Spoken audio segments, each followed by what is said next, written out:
Hello বন্ধুরা, এখন আমরা ফানুস জ্বালানোর প্রস্তুতি আমি করছি না, আমার বর করছে আর সন্দীপদা করছে। যা জ্বললো না, ফানুস হওয়াতে অনেকটা সময় লাগে।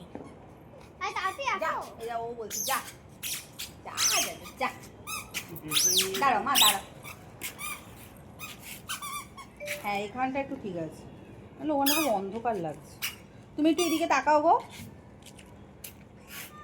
কুণালদার মুখটা তো দেখাই যাচ্ছে না। আই লাভ ইউ লেখা ফানুস। আরে আয়রা যা, তোর পাপার কি এই ফানুস ওরাটা একটুখানি চাপ আছে, একটু না মানে হাওয়াটা না বললে হবে না, আবার কিন্তু আবার ঠিক জায়গা দিয়ে যেন আবার যদি পড়ে পড়ে উড়বে না, পুরো হাওয়া ভরেনি। আরো উড়বে না, এখন উড়বে। ভালো লাগবে। ওই যে উপরে দেখ, আরে ছুটকি উপরে দেখ, ওই দেখ।